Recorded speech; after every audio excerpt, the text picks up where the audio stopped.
Hari Jumat 5 Juni 2020, Polres Lebong menggelar konferensi pers mengenai penangkapan tersangka diduga tindak pidana pencabulan anak di bawah umur. Pelaku tindak pidana ini berinisial BDR 25 tahun warga Kecamatan Topos, Kabupaten Lebong. Kronologi kejadian berawal dari salah satu orang tua korban melapor kepada Polsek Rimbo Pengadang bahwa adanya tindak pidana pencabulan anak di bawah umur, yaitu korban berinisial AA dan MH. Dari keterangan korban, pada pertengahan April 2020, tersangka menggunakan modus dengan mengajak korban untuk bermain PlayStation. Setelah itu, langkah selanjutnya tersangka mengajak korban ke kamar dan melakukan tindakan tersebut. Kejadian ini tidak hanya berlangsung sekali. Tersangka pernah melakukan tindakan ini di gudang sekolah kepada dua korban tersebut. Untuk perkembangan dari Satreskrim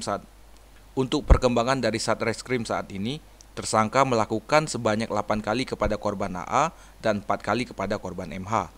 Pelaku juga mengaku pernah menjadi korban tindak pencabulan seperti ini pada waktu kelas 3 SD. AA, MH, anak SD umur 12 tahun, dua-duanya 12 tahun.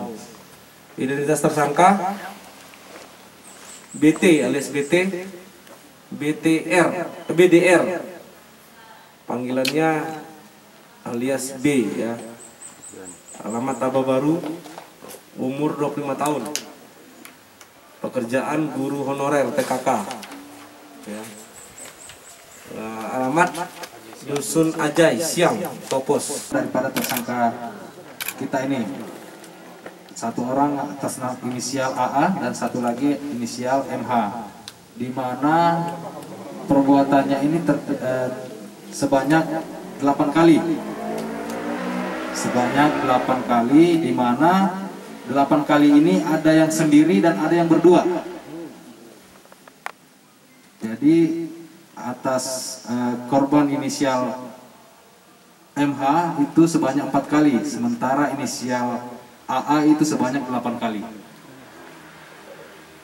Jadi dari 8 kali ini ada 4 kali yang berdua langsung dan bertiga dengan korban tersangka. Jadi totalnya 8 kali, di mana 7 kali dilakukan di rumah tersangka dan 1 kali di gudang sekolah. Dengan iming-iming daripada tersangka, dibujuk, dijanjikan untuk bermain game PlayStation, dan tersangka mempunyai game PlayStation tersebut dan diancam akan dibunuh. Itu keterangan daripada korban. Adapun barang bukti yang telah diamankan oleh pihak kepolisian yaitu 2 setel baju seragam sekolah dasar. Penangkapan digelar pada hari Rabu 3 Juni 2020 jam 11 waktu Indonesia Barat di kediaman tersangka di Kecamatan Topos. Pihak kepolisian juga melakukan penahanan dan pemeriksaan terhadap pelaku dan juga dilakukan tes visum kepada korban. Memang ada kemungkinan korban lain, kami akan menyampaikan kepada rekan-rekan media untuk diekspos lagi.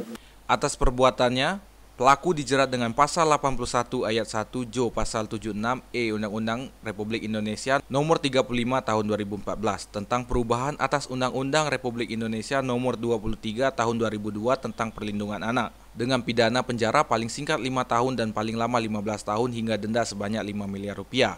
Dimas Mita,